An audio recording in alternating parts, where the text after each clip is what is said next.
ആദ്യമായി കൊണ്ട് നാം ഇവിടെ ചർച്ച ചെയ്യുന്നത് ജമാഅത്ത് സ്ഥാപകൻ അബുൽ അഅല മൗദൂദിയുടെ ഇബാദത്തുമായി ബന്ധപ്പെട്ടുകൊണ്ടുള്ള വിശദീകരണങ്ങളെക്കുറിച്ചാണ്. അതുമായി നാം ചർച്ച ചെയ്യുമ്പോൾ നമുക്കിവിടെ മനസ്സിലാക്കാൻ സാധിക്കുന്നത് മതരാഷ്ട്ര സംസ്ഥാപനമെന്ന തന്റെ സ്വപ്ന സാക്ഷാത്കാരത്തിന് വേണ്ടി അദ്ദേഹം ഇബാദത്തിന്റെ അർത്ഥങ്ങളിൽ ചില കൂട്ടിച്ചേർക്കലുകൾ, ചില തിരിമറികൾ വരുത്തിയിട്ടുണ്ട് എന്നുള്ളതാണ്. അദ്ദേഹം പറഞ്ഞു ഇബാദത്ത് അള്ളാഹുവിന് മാത്രം. പക്ഷെ ഇബാദത്ത് എന്നാൽ അത് ആരാധന മാത്രമല്ല.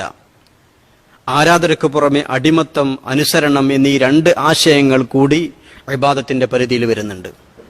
അപ്പൊ ഇബാദത്ത് അള്ളാഹുവിന് മാത്രം എന്ന് പറയുമ്പോൾ ആരാധന അള്ളാഹുവിന് മാത്രം, അടിമത്തം അള്ളാഹുവിന് മാത്രം, അനുസരണം അള്ളാഹുവിന് മാത്രം. ഈ മൂന്ന് ആശയങ്ങളെയാണ് ഇത് പ്രതിനിധീകരിക്കുന്നത് എന്നുള്ളതാണ് അബുൽ അഅല മൗദൂദിയുടെ വാദം. നാം അറിയേണ്ടുന്ന കാര്യം, ഖുർആൻ പഠിപ്പിക്കാത്ത, ഹദീസുകൾ പഠിപ്പിക്കാത്ത, സച്ചരിതരാകുന്ന മുൻഗാമികൾ പഠിപ്പിക്കാത്ത തീർത്തും നൂതനമായ ഒരാശയമാണിത്. ഞാൻ പറഞ്ഞല്ലോ, തന്റെ ഹുക്കൂമത്തെ ഇലാഹി അഥവാ മതരാഷ്ട്രവാദ നിർമ്മാണത്തിന് വേണ്ടിയുള്ള ഒരു ആമുഖമായി കൊണ്ട് മാത്രമേ നമുക്ക് ഈ വാദത്തെ മനസ്സിലാക്കാൻ സാധിക്കൂ.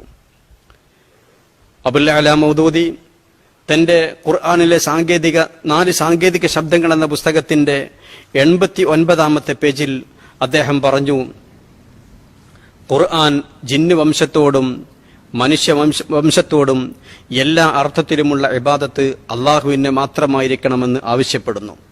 അടിമത്തമായാലും അവന് മാത്രം, അനുസരണമായാലും അവന് മാത്രം, ആരാധനയായാലും അവന് മാത്രം. ഇതിൽ ഏതിനും ഇബാദത്തിന്റെ കലർപ്പ് പോലും അല്ലാഹുവല്ലാത്തവർക്ക് ആയിക്കൂടാ. ഇതേ ആശയം അബുൽ അഅല മൗദൂദി തന്റെ ഖുത്ബാത്ത് എന്ന പുസ്തകത്തിലും അതിന്റെ 125-ാമത്തെ പേജിലും പറയുന്നുണ്ട്. ഞാൻ പറഞ്ഞല്ലോ, തന്റെ അർത്ഥശൂന്യമായ മതരാഷ്ട്രവാദം തലക്കു പിടിച്ച് ഇസ്ലാമിന്റെ നിത്യസുന്ദര സാഹോദര ദർശനങ്ങളെ വലിച്ചെറിയുന്ന ആശയമാണ് അബുൽ അഅല മൗദൂദി ഇബാദത്തിന് നൽകിയിട്ടുള്ളത്. രാഷ്ട്രീയവും ഭരണകൂടവും കോടതിയും ഇസ്ലാമികമല്ലെങ്കിൽ അതിന്റെ ഭാഗമായി കൂടാ. മതേതര ജനാധിപത്യ രീതി നമ്മുടെ രാജ്യത്ത് അനുഭവിക്കുന്ന ഏറ്റവും വലിയ വിപത്താകുന്നു എന്നുവരെ അബുൽ അഅല മൗദൂദിയുടെ ആശയങ്ങളുമായി ബന്ധപ്പെട്ടുകൊണ്ട് ജമാഅത്ത് പ്രസിദ്ധീകരണങ്ങളിൽ കാണാൻ സാധിക്കും. ഹുക്കൂമത്തെ ഇലാഹി തലക്കു പിടിച്ചുകൊണ്ട് ഇബാദത്തിന് പുതിയ വ്യാഖ്യാനങ്ങളും നിർവചനങ്ങളും കൊണ്ടുവന്നപ്പോൾ അതിന്റെ ഭാഗമായി കൊണ്ട് ജമാഅത്തുകാർക്ക് പറയേണ്ടി വന്ന, അതല്ലെങ്കിൽ ജമാഅത്തുകാർ പറഞ്ഞിട്ടുള്ള കാര്യങ്ങളാണിതെല്ലാം. നാം അറിയേണ്ടുന്ന വിഷയം, ജമാഅത്തെ ഇസ്ലാമി 1955 പ്രസിദ്ധീകരിച്ച ഇസ്ലാമിക പാഠങ്ങൾ എന്ന പുസ്തകത്തിന്റെ 132-ാമത്തെ പേജിൽ പറയുന്നു, ഇന്നത്തെ മതേതര ഭൗതിക രാഷ്ട്രീയത്തിൽ സ്ഥാനാർത്ഥിയായി നിൽക്കുവാനോ മറ്റു വല്ല സ്ഥാനാർത്ഥികളുടെ വിജയത്തിനായി പ്രവർത്തിക്കുവാനോ വോട്ട് രേഖപ്പെടുത്തുവാൻ തന്നെയോ ഒരു മുസ്ലിമിനും നിവൃത്തിയില്ല. അതുപോലെ തന്നെ 2000 പ്രസിദ്ധീകരിച്ചിട്ടുള്ള ജമാഅത്തെ ഇസ്ലാമിയുടെ ഭരണഘടന, അതിന്റെ ഖണ്ഡിക 8 പേജ് 15 പറയുന്നു, ദൈവികമല്ലാത്ത ഏതെങ്കിലും ഭരണവ്യവസ്ഥയിൽ താൻ വല്ല കുഞ്ചിക സ്ഥാനവും വഹിക്കുന്നവനോ അതിന്റെ നിയമ നിർമ്മാണ സഭയിലെ അംഗമോ അതിന്റെ കോടതി വ്യവസ്ഥയിൻ കീഴിൽ ന്യായാധിപ സ്ഥാനത്ത് നിയമിക്കപ്പെട്ടവനോ ആണെങ്കിൽ ആ സ്ഥാനം കൈയൊഴിയുക എന്ന് പറഞ്ഞാൽ, ഇസ്ലാമികമല്ലാത്ത ഭരണവ്യവസ്ഥയുമായിക്കൊണ്ട്, കോടതിയുമായിക്കൊണ്ട്, അതുമായി ബന്ധപ്പെട്ട ഒരു ജോലിയും ഒരു ജമാഅത്ത് മെമ്പർ നിർവഹിക്കാൻ പാടില്ല.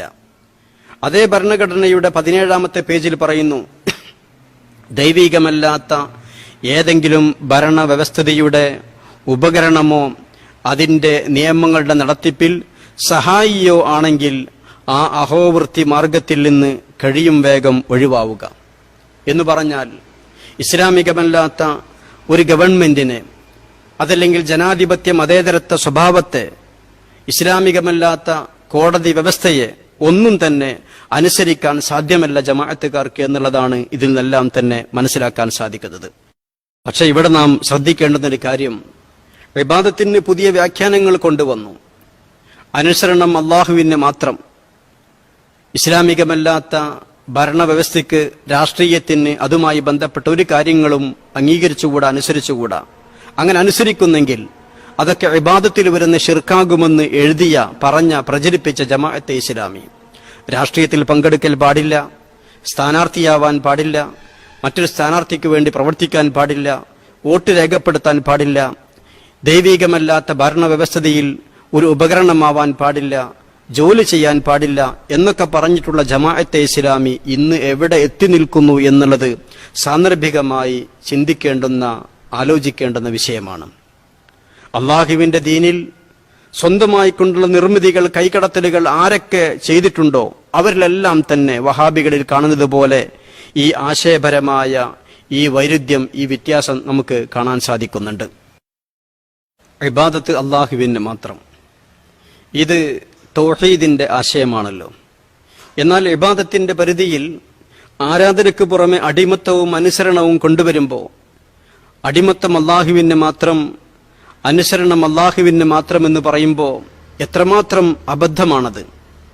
കാരണം നമുക്കറിയാമല്ലോ, സഹാബിമാരിൽ ധാരാളം ആളുകൾ പലരും മറ്റുള്ളവരുടെ അടിമകളായിരുന്നല്ലോ. പല സഹാബിമാർക്കും അടിമകൾ ഉണ്ടായിരുന്നല്ലോ.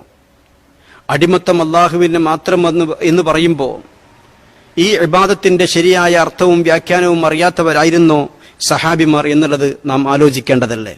മാത്രമല്ല, നബി സല്ലല്ലാഹു അലൈഹി വസല്ലമ തങ്ങളുടെ ഹദീസിൽ കാണാം, ഇദാ അദ്ദൽ അബ്ദു ഹഖ്ഖല്ലാഹി വ ഹഖ്ഖ മവാലി കാന ലഹു അജ്റാനി. ഒരു അടിമ, ആ അടിമ തന്റെ യജമാനനോടുള്ള ഹക്ക് നിർവഹിച്ചു, അള്ളാഹുവിനോടുള്ള ഹക്കും നിർവഹിച്ചു, എന്നാൽ കാന ലഹു അജ്റാനി, അവൻ 2 പ്രതിഫലമുണ്ട്. ഈ ഹദീസിലും നബി സല്ലല്ലാഹു അലൈഹി വസല്ലമ തങ്ങൾ അടിമ, ഉടമ എന്ന ഈ സമ്പ്രദായത്തെ, ഈ ആശയത്തെ ശരിവെക്കുകയാണല്ലോ ചെയ്യുന്നത്. അപ്രകാരം അനുസരണം അള്ളാഹുവിന് മാത്രം എന്നുള്ളതും എത്രമാത്രം അബദ്ധമാണ്. മാതാപിതാക്കൾ അനുസരിക്കേണ്ടതുണ്ട്, മുതിർന്നവരെ അനുസരിക്കേണ്ടതുണ്ട്, ഗുരുനാഥന്മാരനുസരിക്കേണ്ടതുണ്ട്, പ്രവാചകന്മാരനുസരിക്കേണ്ടതുണ്ട്. പക്ഷെ ഇത് പറയുമ്പോൾ ജമാഅത്തുകാർക്ക് പറയാനുള്ളത് നിരുപാധികാനുസരണത്തെക്കുറിച്ചാണ് എന്നാണ്. എന്ന് പറഞ്ഞാൽ നിരുപാധികാനുസരണം അള്ളാഹുവിന് മാത്രം. പക്ഷേ നാം അവിടെ അറിയണം, നിരുപാധികാനുസരണം അള്ളാഹുവിന് മാത്രമെന്ന ആശയം പരിശുദ്ധ ഖുർആൻ പഠിപ്പിക്കാത്തതാണ്. അള്ളാഹുവിനെ നിരുപാധികമായി അനുസരിക്കുന്നത് പോലെ ഹബീബായ നബി സല്ലല്ലാഹു അലൈഹി വസല്ലമ തങ്ങളെയും നിരുപാധികമായി അനുസരിക്കേണ്ടതുണ്ട്. പരിശുദ്ധ ഖുർആൻ അള്ളാഹുവിന് വഴിപ്പെടുക, നബിതങ്ങൾക്ക് വഴിപ്പെടുക എന്ന് പറഞ്ഞ ഒറ്റ സ്ഥലത്തും ഒരു നിബന്ധനയും പറഞ്ഞിട്ടില്ല. അത്തിഉല്ലാഹ വ അത്തിഉർ റസൂല, അള്ളാഹുവിന് നിങ്ങൾ വഴിപ്പെടണേ. അതേ രൂപത്തിൽ പരിശുദ്ധ ഖുർആൻ പറഞ്ഞു, വ അത്തിഉർ റസൂല, നിങ്ങൾ റസൂലിനും വഴിപ്പെടണേ എന്ന്. ധാരാളം ആയത്തുകളിൽ ഇത് നമുക്ക് കാണാൻ സാധിക്കും. മാത്രമല്ല, സൂറത്തുൽ അഹ്സാബിന്റെ 36-ാമത്തെ ആയത്തിൽ കാണാം, വമാ കാന ലിമുഅ്മിനിൻ വലാ മുഅ്മിനത്തിൻ ഇദാ ഖദല്ലാഹു വറസൂലുഹു അംറ അൻ യകൂന ലഹുമുൽ ഖിയറ മിൻ അംരിഹിം വമൻ യഅസില്ലാഹ വറസൂലഹു ഫഖദ് ളല്ല ളലാലൻ മുബീന. അല്ലാഹുവോ റസൂലോ ഒരു കാര്യം വിധിച്ചു കഴിഞ്ഞാൽ, ഒരു കാര്യം പറഞ്ഞു കഴിഞ്ഞാൽ അതിൽ പിന്നീടൊരു ചിന്ത, ഒരു ആലോചന അത് ഒരാൾക്കും പാടില്ല എന്നുള്ളതാണ് പരിശുദ്ധ ഖുർആൻ പഠിപ്പിക്കുന്നത്. വമൻ യഅസില്ലാഹ വറസൂലഹു, അല്ലാഹുവിനെ അനുസരിക്കുന്നതിൽ, നബി സല്ലല്ലാഹു അലൈഹി വസല്ലമ തങ്ങൾക്ക് അനുസരിക്കുന്നതിൽ ആരെങ്കിലും എതിര് കാണിക്കുന്നെങ്കിൽ ഫഖദ് ളല്ല ളലാലൻ മുബീന, അവൻ വ്യക്തമായ ളലാലത്തിലാകുന്നു, വഴികേടിലാകുന്നു എന്ന് പരിശുദ്ധ ഖുർആൻ പറയുന്നു. അതുകൊണ്ട് പ്രിയമുള്ളവരെ, നാം അറിയേണ്ടത് ഇബാദത്ത് അള്ളാഹുവിന് മാത്രം.